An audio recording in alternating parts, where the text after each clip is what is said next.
y yo creo que nosotros éramos feministas enroladas en una lucha colectiva.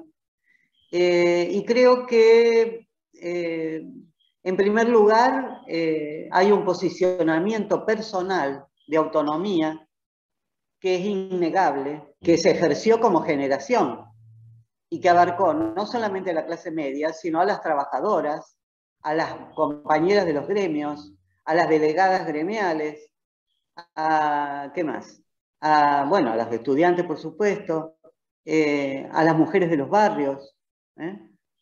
Hay una actitud de autonomía personal que es una actitud feminista, una actitud de no depender ni de la familia de origen, ni de la nueva familia creada, ni del varón. Y eso tiene que ver con la inserción de las mujeres en el trabajo, que se da en la década del 60 con bastante intensidad. Esa actitud de autonomía es una actitud feminista, ¿no? También es una actitud feminista, yo creo que en esa etapa se generó un proceso social que tiene que ver con la mayor liberalidad sexual, que tiene que ver con la píldora anticonceptiva, que tiene que ver con nuevas miradas acerca de la relación entre varones y mujeres y en relación entre los géneros, ¿no es cierto? Y esa mirada es una mirada que conforma nuevas relaciones.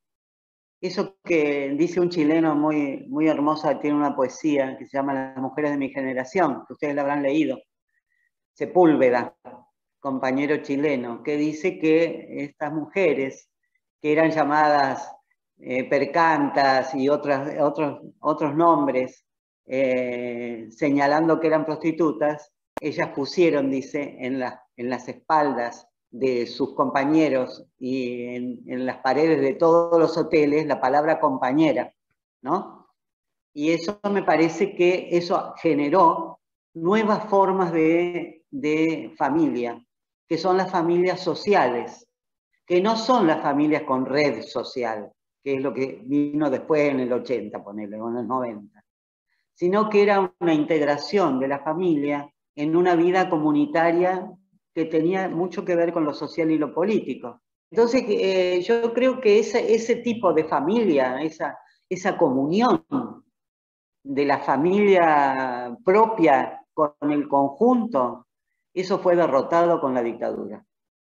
Nunca más se generó ese tipo de vinculación tan profunda, porque era una vinculación que venía de una conciencia de participación muy alta, muy alta.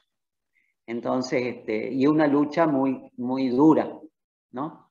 Entonces eso generó lazos que hasta los hijos nuestros los compañeros eran todos tíos, las compañeras todas tías, y eran sentidos así. Y bueno, eso desapareció, ese sentimiento tan profundo de igualdad y de cambio de la estructura básica social. Bueno, eso desapareció con el terrorismo de Estado. Pero como yo creo que ha llegado el momento de empezar a revisar algunas concepciones o conceptos que se han hecho sobre la década del 70. Me parece que ya ha pasado tiempo suficiente, son 40 y pico de años, casi 50 años, como para que podamos revisitar todo ese pasado y ver en qué nos puede ayudar, que yo creo que nos puede ayudar en muchísimo, porque saldar el pasado negro del terrorismo de Estado todavía nos está costando. Creo que no está saldada. Por más esfuerzo de los organismos de derechos humanos, de las madres, las abuelas, hay todavía un sustrato de temor y hay una agitación de esa visión espantosa de los propios personeros que fueron los que sustentaron el terrorismo de Estado. Me refiero en este caso concretamente a los Blaquier, a los Macri, a todo este sector de la derecha, a los Milei, a todo este sector de la derecha que hoy está queriendo reimponer cosas que el pueblo argentino rechazó muy fuertemente. Entonces, yo quisiera que el feminismo abordara ese debate. Quisiera que las compañeras podamos abordar ese debate y podamos hacer el esfuerzo de atar los nudos de ese pasado, incorporarlos a este presente. Vuelvo a repetir que, a grosso modo, si uno dice el 30% fueron mujeres, bueno, el 30% son 9.000, 10.000 mujeres muertas por defender un proyecto, una idea, un horizonte utópico, unos derechos. ¿Cómo eso no va a formar parte del bagaje del feminismo conscientemente? Porque forma parte de ese bagaje, digamos, de manera silvestre, si queremos, ¿no? Ese pasado está. Y está en las mujeres que salieron a pelear, y está en Ni Una Menos, y está en todas las reivindicaciones, en la lucha por el aborto, etc. Está ese pasado, están esas compañeras, ¿eh? Está esa experiencia. Pero ahora se trata de asumirla. Se trata de asumirla. Porque hoy estamos enfrentados a retos mucho más graves, tal vez, de los que en aquel momento nos atravesaban. Y entonces hay que tirar los lazos hacia el pasado y hacia los costados, creo yo. El feminismo no es solamente la lucha contra el patriarcado. El feminismo también es la lucha contra la opresión del capital, contra la opresión de los países centrales, por una nueva cultura, por una cultura humanista, por una cultura de inserción en la naturaleza, por una cultura donde no exista el verdugo del hombre, no sea el mismo hombre, ¿no? Y mujeres. Y donde, bueno, la lucha sea colectiva, con las especificidades, con la voluntad de acción de las mujeres, ¿no? Pero me parece que el mundo contemporáneo nos está pidiendo un poquito más. Nos está pidiendo que ayudemos a conformar un nuevo horizonte utópico, un nuevo modelo de sociedad que no sé cómo va a ser. Nadie creo que sabe cómo salimos de esta pandemia, ¿no? Cómo salimos de esta situación tan angustiante que hemos vivido, y cómo podemos recomponer un movimiento popular participativo, una democracia participativa, donde la opinión de las mujeres sea tomada en cuenta, donde la opinión de todos sea tomada en cuenta, y donde podamos dar la batalla cultural que es necesaria. Que hoy tenemos enfrente dos proyectos de país.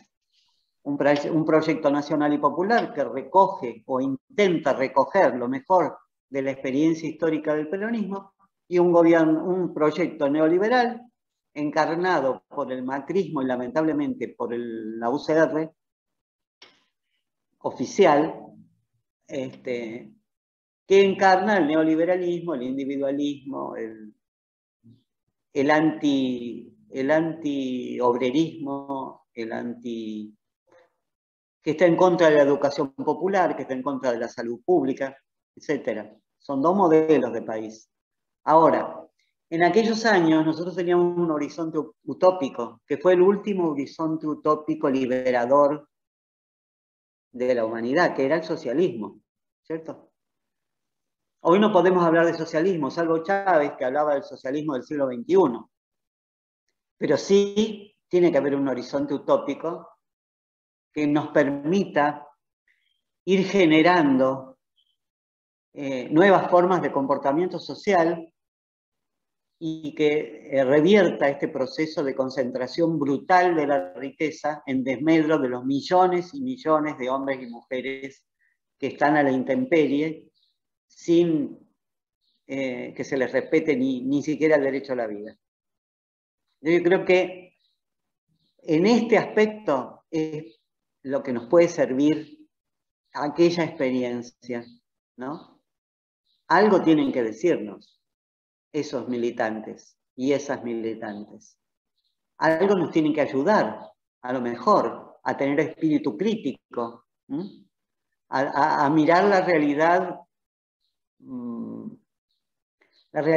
que nos atraviesa a nosotros y también la realidad macro, a poder mirar críticamente las industrias culturales, a reconocer que el consumo es importante, pero el consumo necesario, el consumo imprescindible, no el consumo que nos venden las transnacionales, que son consumos que ya tienen fecha de terminación, porque están programados para que los objetos duren un tiempo limitado, ¿no es cierto?, para que haya que reponerlos, y así se va generando cada vez más ganancia del capital.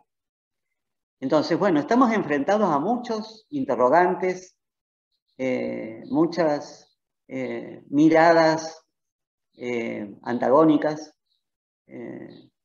y bueno, hay que reformular el horizonte utópico para esta etapa de la vida humana, pienso yo. Empecé mi militancia muy chiquita en la secundaria, yendo, bueno, a un comedor en Tigre, una escuelita, en el barrio Las Tunas, en un lugar, bueno, donde se cobijaba y se hacía trabajo de cuidado, ¿no? Que era básicamente comida, merienda, apoyo escolar. Las juventudes nos dedicábamos mucho en aquel momento al trabajo, a las jornadas solidarias. Yo pienso, ¿no?, en el movimiento de los trabajadores, ¿no? Cómo fue cambiando hasta nuestra propia percepción como clase, como parte de la clase, ¿no? Porque en ese lugar de las márgenes, en donde efectivamente, digamos, la etiqueta que apareciera de desocupado, ¿no?, y el sistema, aún hoy sigue haciéndolo, ¿no?, pero en aquel momento con mucha violencia, culpaba de alguna manera a la víctima de la situación de exclusión que generaba el sistema, y bueno, había mucho desazón, desánimo. Nos hemos constituido como un sindicato de trabajadores de la economía popular, el proceso de habernos primero conceptualizado como tales para ir construyendo las herramientas, ¿no?, de defensa de nuestro sector, y cómo hemos ido avanzando también en la producción y en la creación de nuevos trabajos, ¿no? Veíamos el sistema no genera, o sea, el sistema de mercado cada vez más tecnificado no genera trabajo. El Estado, en sus vaivenes y péndulos, tampoco, digamos, porque hay avances y retrocesos, entonces hay algo que la propia sociedad y los propios excluidos fueron construyendo, ¿no?, que es trabajo por un lado y que significaba, bueno, desde vender en una feria, lo que fueron las ferias de los trueques, desde lo que siguen siendo hoy, ¿no?, las ferias de la economía popular, las políticas de reciclado que dándole una vuelta, ¿no?, de producción y de comercialización, hoy están pudiendo, ¿no?, vivir con un salario digno, ¿no?, de ese mismo trabajo que antes eran quizás jornadas solidarias que organizamos entre propios vecinos, porque bueno, no había vereda, entonces era, bueno, cada uno ponía un poquito, hoy son cuadrillas especializadas de obra pública que pueden hacer vivienda, que pueden realmente estar en otra escala del trabajo. Bueno, conceptualmente llegamos a esa idea que es la economía que generó el pueblo, digamos, por eso le pusimos economía popular, que tiene algo de conexión con el cooperativismo o con la economía social, pero que estrictamente no lo es. ¿Por qué? Porque no es que surge a partir de un grupo asociativo en donde necesariamente reina la solidaridad y que, bueno, hay esquemas, ¿no?, para generar participación, sino que es algo más genuino del pueblo que se fue generando a veces en un marco completamente neoliberal, competitivo. Realmente el vendedor ambulante o el feriante a veces no, es individualista, digamos, salvo que uno se organice sindicalmente y vaya adquiriendo conciencia, ¿no?, de clase, digamos, es una economía que existe en el pueblo y que no necesariamente es sinónimo de economía social, ¿no?, o social y solidaria, o el cooperativismo. Sí está nutrida de que nuestros movimientos adquirimos esas herramientas porque nos parece que es lo más cercano al ideal que buscamos nosotros de multiplicar trabajo y de alguna manera distribuir esa plusvalía de una manera más justa entre los propios trabajadores. Pero bueno, la economía popular es la que generó la propia sociedad en los barrios populares. Entonces, lo que nosotros decíamos es, ante la invisibilización que todavía hoy existe y que, bueno, antes era muchísimo peor, porque ni siquiera eran considerados trabajadores, lo que nosotros teníamos que hacer era dignificar ese trabajo que ya existe, digamos, ya no nos servía esperar, digamos, esos planes quinquenales que nunca llegaban para que haya pleno empleo, sino lo que tenemos que hacer es, ante el trabajo que se crearon nuestros propios vecinos y vecinas más humildes, hay que empoderarlo, organizarlo, dignificarlo, no solo en términos de ingreso, de salario, sino en términos de condiciones laborales. La potencia de la economía popular, que es que se maneja en pesos, circula en los barrios en pesos, entonces, digamos, eso de alguna manera hace que la inversión productiva en nuestros sectores haga que el derrame sea hacia arriba, porque cuanta más vueltas quede esos fondos en la Argentina, ¿no? Nos beneficiamos todas nuestras comunidades de esa inversión. Hay una nueva realidad en el territorio que es incluso mucho más grande que a veces lo institucional, y que bueno, nosotros llegamos, hay que poder reconocer que llegamos a donde el Estado no llega muchas veces, que es, o que somos la manera inteligente del Estado de llegar a donde muchas veces no se llega, ¿no? Y creo que en ese proceso estamos ahora como de maduración, ¿no? De más simbiosis entre el Estado y los movimientos populares. Siempre fue desde el lado de los y las trabajadoras que también, digamos, nos conocimos y empezamos a articular a partir de la economía del cuidado, digamos, de maternar juntas. Somos la mayoría mujeres en los movimientos sociales, incluidos en las cuadrillas de obra, que son impresionantes, ¿no?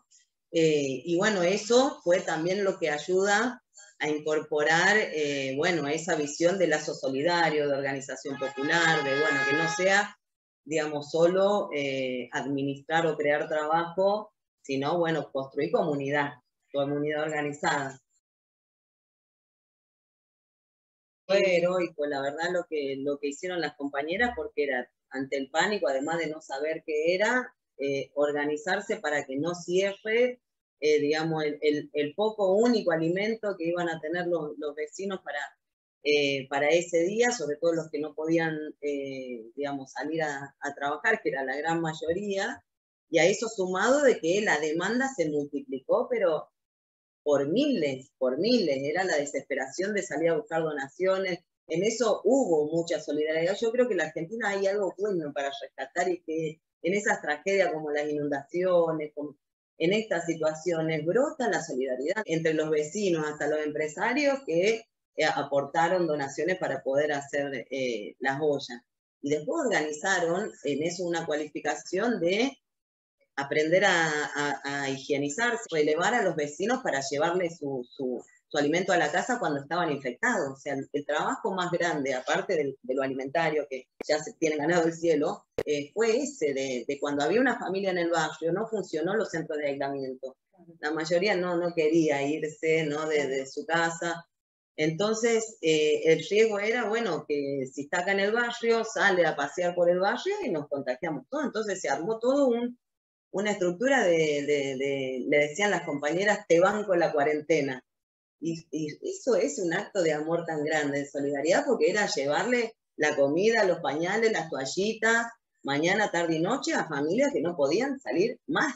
por 3 semanas, ¿no? Y creo que ese trabajo fue importantísimo. Hubo además reconocimiento, por lo menos formal del Estado, del presidente, como trabajadoras esenciales, y en los papeles también, porque tenían su certificado de circulación para que lo alimentario no se detuviera, pero bueno, te vuelvo a repetir, las compañeras hicieron patria con lo alimentario, con lo sanitario, y empezaron además un proceso de capacitación de miles de promotoras de salud que van a ser el futuro ejército de enfermeras de la economía popular. También teníamos que aprender a cuidarnos para cuidar a nuestro barrio. Entonces, básicamente, en el caso de La Matanza, hicimos una articulación entre bueno, el Ministerio de Salud de Nación y la Universidad Nacional de La Matanza, para capacitar de promotoras de salud, digamos, para un poco hacer la presencia de salud comunitaria, que de alguna manera éramos el bichito en el vecino que te pusiste el barbijo. Veía a los vecinos que salían, veían la posta de salud y volvían a buscar el barbijo.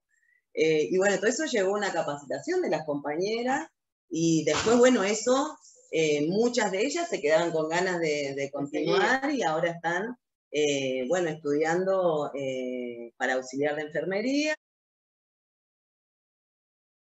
Sí, hay mucha más feminismo y participación y empoderamiento de las compañeras, o sea, son compañeras que conducen. No, el movimiento Evita, te cuento cómo más o menos se organiza en el territorio. Tenés, por un lado, bueno, cada barrio, un sistema, en el caso del Evita de La Matanza, de referentas y delegadas de cada barrio, ¿no?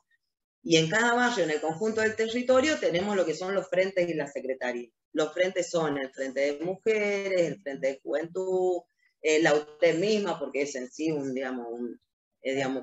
incluye al conjunto de las laburantes. Bueno, y después la Secretaría de Organización, de Educación, de Salud, y las compañeras que están en cada una de esas áreas conducen las tareas y planifican las tareas en el territorio para cada una de esas áreas. Son parte, digamos, de hacedoras y tomadoras de decisiones. Y compañeras por ahí que antes de la pandemia estaban coordinando un barrio, hoy capaz son jefas de la Secretaría de Organización y coordinan el conjunto de las columnas, las movilizaciones, lo que significa la logística cuando hacemos una actividad grande. Digamos, tenemos compañeras que nos conducen, digamos, al conjunto en cuanto a la actividad cotidiana, ¿no? Entonces, en eso están en un ejercicio permanente, ¿no? Después, bueno, en cuanto a los ámbitos provinciales, nosotros hicimos hace ya muchísimos años estructura de binomios, varón y mujer, absolutamente en todas las provincias, o sea, los ámbitos nacionales en donde vienen las 24 provincias, varón y mujer. Lo mismo pasó en la UTEP, creo que es el primer gremio en la historia que tiene una estructura paritaria, mitad y mitad. Así que bueno, eso también nos va dando a todas, digamos, un ejercicio, una participación y además una conducción compartida, ¿no? Y bueno, después está la estructura de la mesa nacional o el ejecutivo nacional, que lo mismo, por ahí es una mesa más chica que coordina lo cotidiano, pero también compuesta por compañeros y compañeras. Bueno, tiene que ver con ese feminismo, no sé, comunitario, social, popular, que, bueno, busca empoderar, digamos, a nuestras compañeras en discusiones como, por ejemplo, digamos, las violencias que sufrimos, las violencias del patriarcado, que quizás, digamos, en algunos sectores sociales hay otro tipo de discusión. Si en un barrio vos tenés una compañera, una familia que participa de tu comedor, vino y bueno, nos cuenta situaciones de violencia, y te das cuenta que no sé, tiene 25 o 30 años y durante 30 años fue criada para bañar a su marido, limpiarlo, digamos, un nivel de sometimiento tan grande, que quizás cuando vos tenés discusiones como, digamos, el aborto, es muy difícil encontrar, digamos, entonces hay que ir a los tiempos también de empoderamiento de las compañeras que por ahí estamos encerradas, esclavas, digamos, de una mentalidad del siglo XIX, ya que estamos hablando, y entonces hay que procesar, digamos, empoderar y construir, digamos, un proceso de liberación de las compañeras, que no necesariamente es lo valorable que también tiene el feminismo más intelectual, que capaz que descubre nuevas formas de micromachismo que por ahí nosotras no nos damos cuenta, o en el lenguaje, o digamos, hay como una distancia muy grande, digamos, desde donde partimos, ¿no? En cuanto a los mandatos del patriarcado. Entonces, bueno, se va construyendo, digamos, como un feminismo más contemplativo con los compañeros, que por ahí tiene más paciencia con su micromachismo también y demás, y bueno, capaz que bueno, eso sucede en la gran mayoría de nosotras, pero bueno, después tenés las compañeras de nuestra militancia más jóvenes que están a la vanguardia de todas nosotras, así que es como una mezcla de feminismos, por así decir, que mezcla un poco, digamos, ese laburo social de empoderamiento de nuestras compañeras hacia, bueno, la pelea en la calle, que hemos construido, digamos, un ejemplo a nivel mundial. Lo que sucede acá en la Argentina no es muy común. Está bien, podemos decir, tenemos historia, lo mismo que tuvimos peronismo, tenemos organización, tenemos experiencia de lucha, pero bueno, realmente no en todos los lugares del mundo se ha construido lo que se construyó con el paro de mujeres, con ¿no? el Ni Una Menos, lo que generamos, ¿no? Las argentinas con los movimientos, los encuentros nacionales de mujeres. Hay como mucha militancia acumulada, que por ahí no sé si tiene una organización, ¿no? Lo que somos es muchas, muy diversos, y a nosotros, ¿qué nos permite el feminismo popular? Bueno, ser parte de toda esa inmensidad de una manera orgánica, por así decir, que nuestras compañeras en los territorios más humildes puedan ir de la mano de las compañeras más jóvenes que están en la universidad a ser parte de las reivindicaciones. Para nosotros es una herramienta buenísima, el feminismo popular, para, digamos, poder hacer que ese feminismo llegue a todas. La tarea es darle poder a quienes no tienen poder. Entonces, ver que militantes como, bueno, tenemos una intendenta, pero hay, qué sé yo, también otras compañeras como, no sé, Liz, en 3 de febrero, que hoy es concejala y nació en, bueno, el mal llamado Fuerte Apache, fue la hija de una militante, y una militante desde muy chiquitita, feminista, solidaria, laburadora, y bueno, esas son, digamos, las grandes alegrías, ¿no? Cuando podemos volver a unir lo social y lo político, ¿no? Porque también es un proceso de maduración nuestro. Lo que sucedía en los 90, lo social y lo político estaban muy, muy, muy divorciados, ¿no? Veíamos a la política institucional, a lo electoral, como distintas caras de una misma traición, ¿no? Que gane quien gane, gobernaban en contra del pueblo, ¿no?